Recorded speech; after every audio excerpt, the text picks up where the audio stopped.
Cette émission Sport Neuf Laval vous est présentée à l'antenne de TVRL en association avec le groupe Savoie, les Résidences Soleil.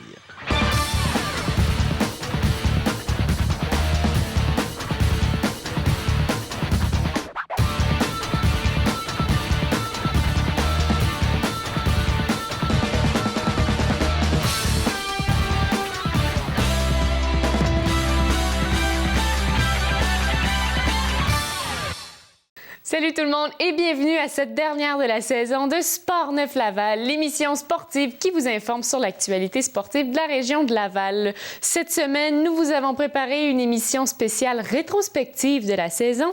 On débute à l'instant avec les 3 premières émissions de la saison. Tout d'abord, nous avions abordé la capoeira, ensuite le paintball et en dernier lieu, nous avions parlé du trampoline. Bonjour, enchantée.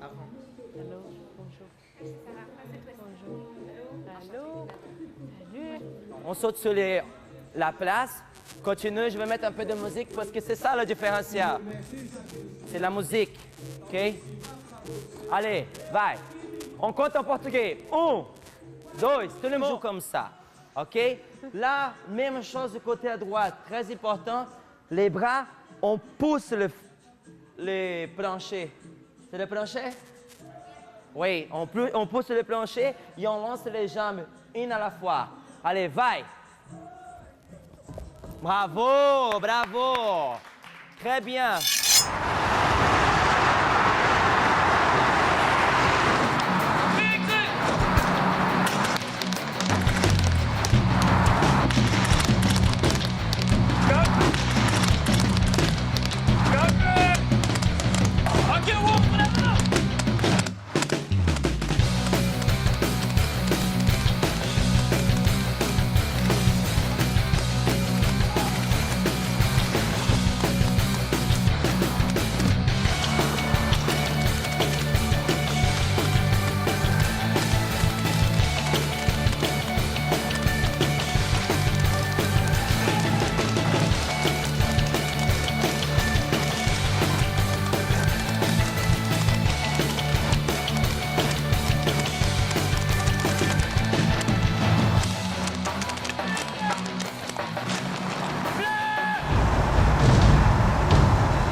Bonjour, ici Catherine et je suis en compagnie de M. Sylvain Leblanc et on est présentement au club de trampoline acrosport Barany de Laval. Monsieur Leblanc, comment ça va? Ça va très bien, toi? Ça va très bien, mais pour commencer, pourquoi Barany? Le nom Acrosport Barany vient des sports acrobatiques pour acrosport et Barany qui est un mouvement qu'on fait en trampoline qui est un période avant demi-tour. OK, on comprend peut-être pas tout c'est quoi un période avant. Est-ce qu'on pourrait avoir une petite démonstration? On peut toujours essayer. OK. Je pourrais te le montrer tantôt. OK, tantôt, c'est bon. Alors, un Barany, ça va être un période avant demi-tour. OK, tantôt, on se regarde pour tantôt. Mais là, pour commencer, c'est quoi les mouvements de base? Est-ce qu'on doit maîtriser les mouvements avant de se lancer sur la trampoline? On n'est pas obligé de pratiquer avant à l'extérieur. Il y a certains mouvements qu'on va pouvoir pratiquer dans des tapis de réception pour ne pas se blesser. Mais normalement, on peut commencer directement sur la trampoline à apprendre à quoi faire pour bien sauter et surtout quoi faire pour bien arrêter. OK, pour pas se faire mal. Exact. OK, donc je me lance? Sur le trampoline. Ah, je regarde. OK. Donc, bien sûr, on va toujours sauter dans le sens de la longueur du trampoline parce qu'on va avoir plus de déplacement normalement dans le sens de la longueur que dans le sens de la largeur. OK. Et pour bien regarder, pour avoir une vue périphérique de la toile, on va regarder l'extrémité du trampoline, donc l'extrémité de la ligne rouge. On va faire une rotation avec les bras à chaque saut qu'on va faire, qu'on va exécuter.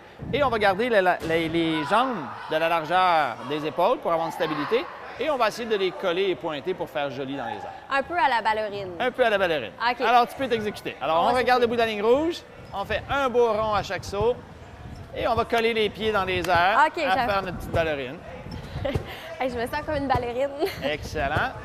Et pour arrêter, OK. on va amortir avec les jambes. Quand je te dis on arrête, stop, tu amortis et on arrête d'un coup sec. Alors, c'est important de savoir arrêter parce que si jamais on est mal pris sur un trampoline et qu'on est pour s'éjecter, on est capable d'arrêter complètement.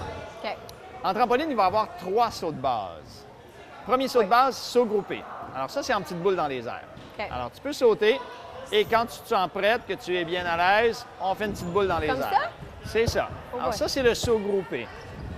Le deuxième saut de base qu'on va avoir en trampoline, c'est le saut écart. OK. Donc, c'est les jambes écartées, mais en position assise. Alors, on écarte les jambes, on lève les Assis, jambes, OK. on vient s'asseoir les 2 jambes dans les airs. Je vais m'essayer. On revient Comme debout, ça? bien sûr. Oui, mais on va essayer d'aller toucher les jambes et de garder les jambes le plus droites possible. C'est bon. Ça demande Le plus troisième saut de base qu'on a en trampoline, OK. c'est le même saut, mais les 2 jambes collées, qu'on appelle le saut carpé. Ça, c'est on peut difficile, là. Non, c'est pas tellement Non? plus difficile. OK. C'est juste de penser à garder les 2 jambes bien droites à l'avant, OK. les 2 jambes en même temps. Donc, On va le essayer. plus important, c'est de garder les jambes tendues. C'est ça. Alors ça, c'est la position carpé. Alors, on vient de voir les 3 positions de base qu'il y a en trampoline. C'est le saut groupé, le saut écart, le saut carpé. Et trampoline, c'est pas juste pour des gymnastes, là. Juste pour qu'on... Non, me c'est-à-dire que replace. nous, on a des trampolinistes qui s'entraînent vraiment au niveau du trampoline pour faire des compétitions, mais on a vraiment beaucoup de sports qui viennent s'entraîner sur le trampoline. Donc, des OK. sports qui vont faire aussi des acrobaties. On parle de ski acrobatique, patinage artistique, ceux qui font du skateboard, du snowboard, du wakeboard. Donc, tout ce qu'on va avoir des figures aériennes, on peut venir les pratiquer sur un trampoline de façon continue, répétitive, plutôt que d'en faire seulement qu'un à la fois, comme sur les rampes de ski. Ouais, ou Alors, tomber c'est carrément l'avantage. sur de la neige, Sur puis de la se faire neige ou sur de la mal. glace, exactement. Là, Merci beaucoup. bienvenue. Au début, on a parlé du barani. Oui, c'est Je peux te vrai. montrer le barani. C'est vrai, Alors, vous le nous barani, devez, c'est... là. Le barani, donc, c'est un périlleux avant avec demi-tour. Donc, un mouvement où on fait dans les airs et ça donne, hop, périlleux avant, demi-tour. Cool, bien C'est le barani. félicitations. Félicitations à toi. Ouais, ben oui, comment vous m'avez trouvé? Très bien, Ouais. excellente. Cool. C'est une Je suis très bonne contente. initiation. Oui, puis j'aime ça, j'en avais déjà fait, mais c'est vraiment différent. Ces trampolines-là, c'est super le fun. On pousse un peu, puis on se fait propulser. Je te dis, on C'est stanne des pas. toiles et des ressorts performants. Exactement, on stanne pas. Alors, je vous conseille de venir essayer au club de trampoline Acrosport Barani de bien Laval. ça. Alors, merci beaucoup, M. Leblanc. Bienvenue. À la prochaine. À la prochaine.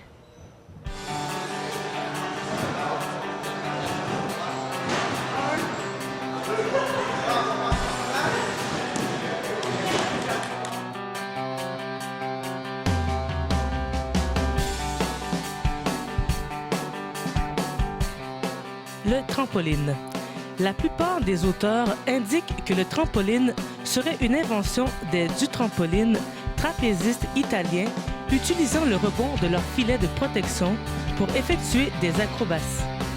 L'Américain George Nissen, professeur d'éducation physique et spécialiste de plongeon, mit au point le trampoline moderne dans les années 1930 et le commercialisa. La discipline se développe en Amérique du Nord, essentiellement dans les universités, où des championnats sont organisés dès 1946. Il faudra attendre la fin des années 1950 pour voir le trampoline arriver en Europe. Toutefois, des modèles de plage existent déjà sur les plages de l'Atlantique française, octogonaux avec des toiles pleines. La première fédération nationale de trampoline est écossaise et en 1964 est créée la Fédération internationale de trampoline. Si la trampoline vous intéresse, le club de trampoline Acrosport Barani offre des cours de trampoline et de sol acrobatique tumbling aux jeunes garçons et filles de 4 ans et plus, ainsi qu'aux adultes. Les entraîneurs qualifiés surveillent la progression individuelle de chaque athlète en respectant ses capacités d'apprentissage et son niveau. Ils vous offriront un programme varié de débutants à avancés ainsi que programme de compétition.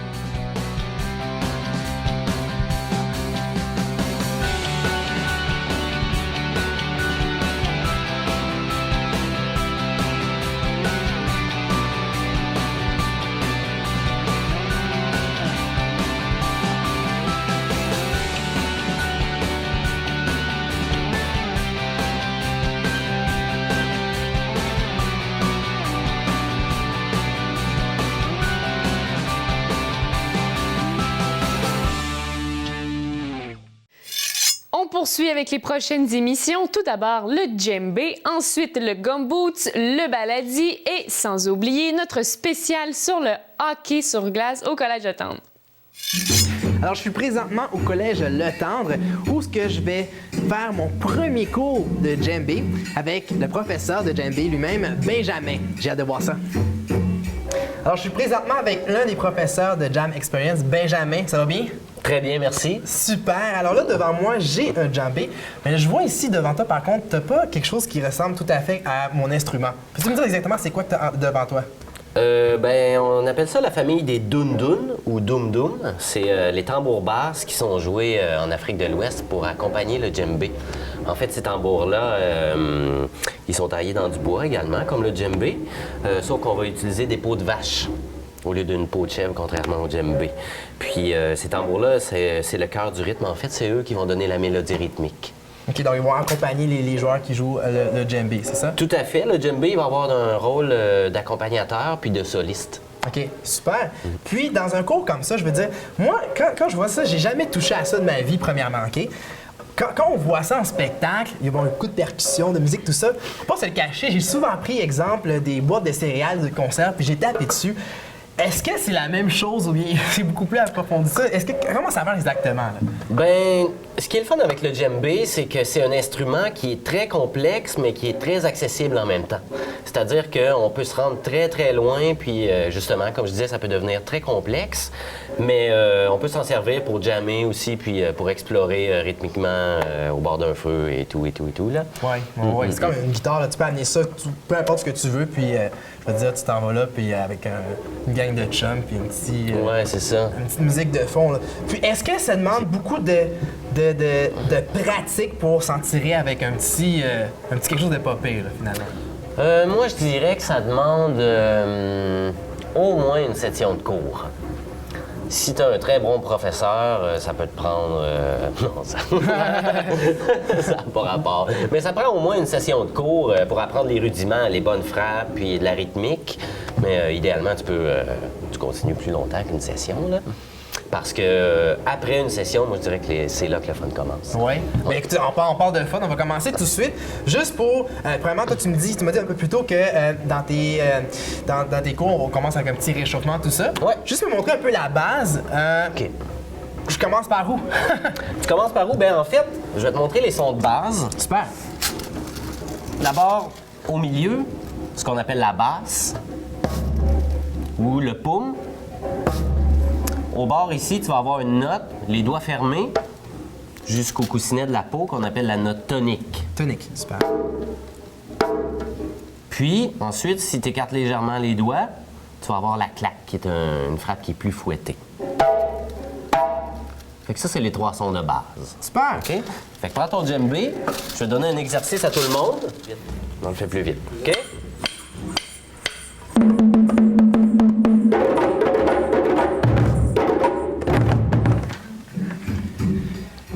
Premier cours de djembé de fait. J'ai pas trop mal aux mains, c'est pas si pire.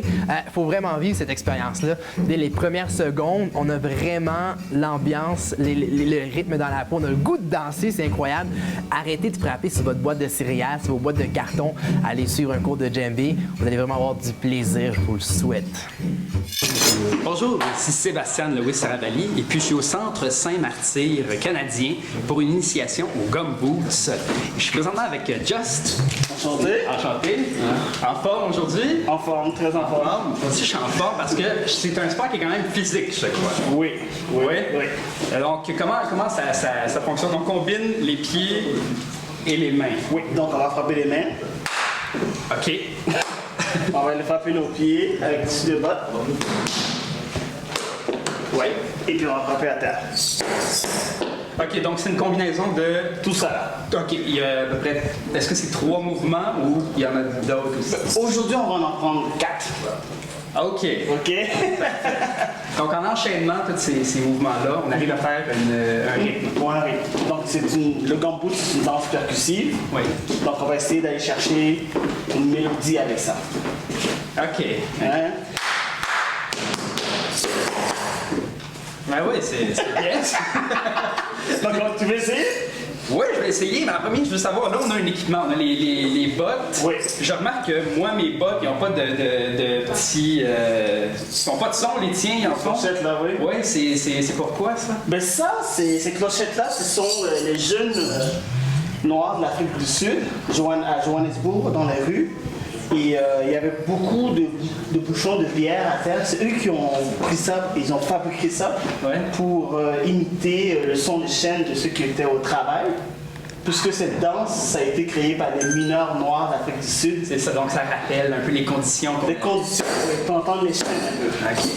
Dans cette danse-là, j'imagine est-ce qu'il y a un rythme aussi qui reproduit un peu les conditions? Donc est-ce que ça va être un peu... il y a une marche. C'est ça, il y a une marche. Il y a une marche, oui. OK. Ben écoutez, on peut essayer ça. Oui. J'ai hâte d'essayer ça. Ben là, tout le monde est là. Vous êtes prêts? Ouais. On se place. Parfait. Allons-y. On y va avec le premier. Kick the boots. 3 fois. Le premier. Kick the boots. The boots.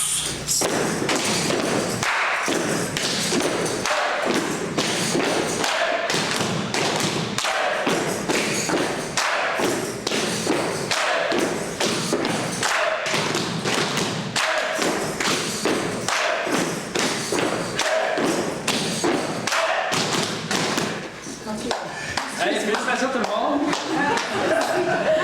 Merci beaucoup de m'avoir introduit à ce beau sport. Et puis, merci beaucoup, Joss. Super. Merci. Merci à vous tous encore une fois. Je vous applaudirais, mais j'ai un peu mal aux mains présentement. Bonjour, je m'appelle Awatef Krikou et nous sommes en compagnie de Malaika au studio de Baladi. Bonjour Malaika. Bonjour, ça va bien? Ça va et vous? Bienvenue à mon studio de Baladi. Merci Je suis beaucoup. très contente de vous recevoir C'est aujourd'hui. très gentil. Donc aujourd'hui, on va apprendre les notions de la danse Baladi. Un peu de notion de Baladi. On va bouger tout le corps, du haut jusqu'en bas. C'est du cardio. C'est bon pour toutes les femmes, de tous les âges, même pour les femmes enceintes.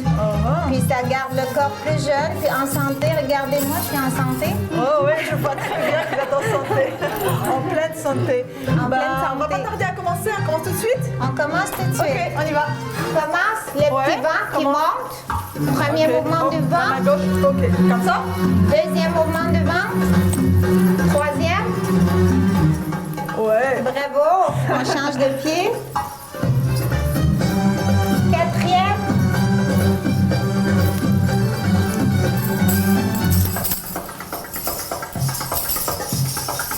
Le petit chameau. Le ventre. Encore.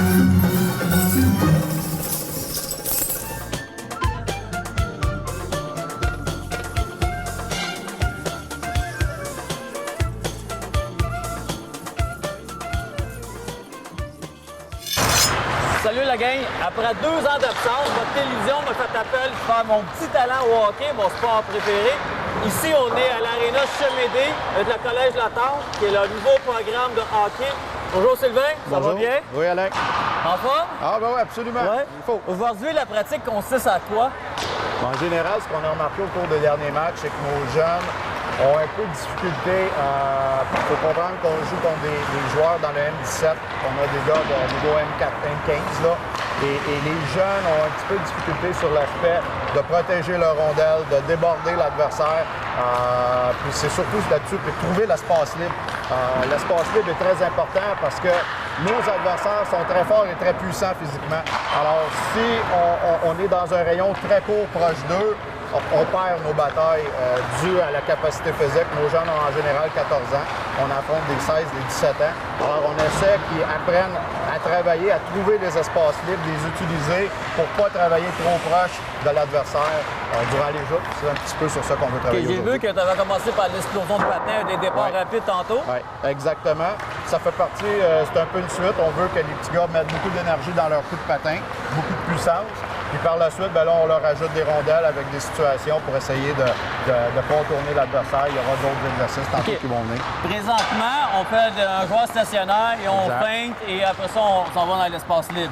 Oui, ce que les gars ont tendance à faire, c'est que généralement, quand ils arrivent devant un adversaire qui semble plus gros, plus puissant qu'eux, il y a un élément un peu de stress, ou je dirais de panique, et puis les joueurs ralentissent. quand ils arrivent devant le joueur. Et puis à ce moment-là, ils deviennent une cible, une proie très facile, surtout pour un gars qui peut peser peut-être 50 livres de plus. Alors ici, ce qu'on veut, c'est que les joueurs explosent, arrivent en vitesse devant le fameux défenseur pour avoir la capacité de passer rapidement à côté de lui. Et souvent aussi, les jeunes qui réussissent à passer ont tendance à ralentir. Une fois que l'obstacle est passé, ils ralentissent en direction du filet, alors que dans la réalité, ils s'approchent de leur but. Puis c'est le moment où ils devraient avoir encore plus faim d'exploser encore au filet. Alors on le voit dans l'exercice, c'est prendre la vitesse, mais une fois que ton premier obstacle est battu, il faut que tu ailles avec détermination. C'est une autre vitesse pour t'aller chercher. OK, on va aller faire l'exercice. Puis après ça, tu me corrigeras mes défauts. On y va.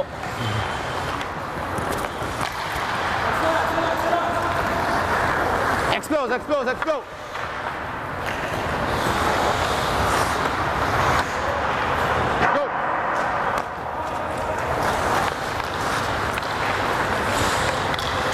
Je vais aller chercher mes petits défauts auprès de Sylvain. Puis Sylvain, comment ça a été mes fins? Honnêtement, Alain, c'était excellent. Je pense que, regarde, à la grandeur que toi, tu pourrais même jouer dans notre équipe. Ouais, c'est pas très grand.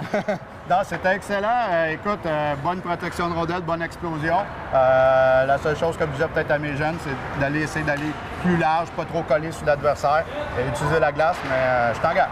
Merci.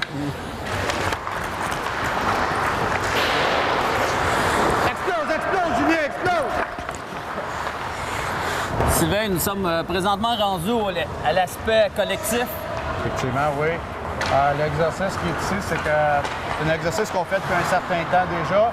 Ce qu'on demande, c'est aux premiers joueurs qui arrivent en zone adverse de mettre la pression en venant d'un côté pour obliger le défenseur à l'arrière du filet de se diriger au sens inverse d'où vient la pression. À ce moment-là, quand le premier met la pression du côté droite vers la gauche, tous les joueurs sur la glace savent très bien que le porteur va se diriger de ce côté-là de la patinoire, puis on peut fermer le jeu. À ce moment-là, ça, c'est quelque chose qu'on pratique depuis déjà quelques semaines, quelques mois. Là, la seule particularité qu'on ajoute dans cet exercice-là, c'est qu'on demande aux joueurs qui s'en vont... Gaucher, droitier. C'est ça. Les joueurs qui vont en forechecking, on leur demande de regarder le défenseur en arrière du filet, si c'est un gaucher ou un droitier. Alors, si c'est un gaucher qui est en arrière du filet, on va demander que la pression soit faite du côté droit vers la gauche pour obliger ce défenseur-là à sortir de son côté revers.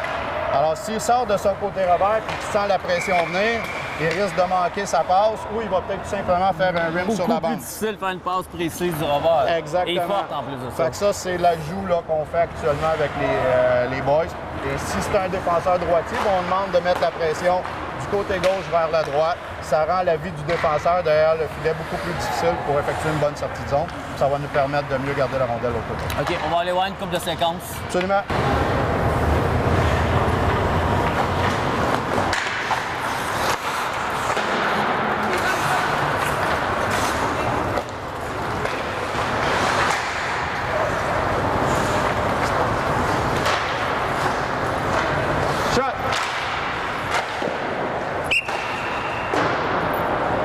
Change de ligne, les boys. Sylvain, le collège Le Tendre, c'est à sa première année au hockey. Effectivement. Est-ce qu'il y a beaucoup de points positifs à ça? Est-ce que les jeunes sont intéressés, études, hockey? C'est sûr, je dirais là, que sur l'aspect études, ça a été très positif. On a 22 joueurs dans le programme actuellement. On a une moyenne générale de 70 qui est obligatoire pour pouvoir continuer à jouer avec l'équipe. Sinon, il est retranché? Pas nécessairement retranché, mais il peut y avoir des matchs de suspension. Puis si ça devient répétitif, bien là, le joueur est obligé de sortir du programme. Puis on a un taux de réussite de 70 de 70 d'objectifs qu'il faut atteindre à l'école. On a 98 de nos joueurs qui ont atteint le 70 mais 100 des joueurs ont réussi leur cours académique. On n'a aucun joueur en échec avec le programme. Si jamais des petits retards, ils ont des périodes d'études? Nous, les jeunes, effectivement, embarquent sur la glace de 5h à 6h30, 3 fois semaine, et également en gymnase une fois.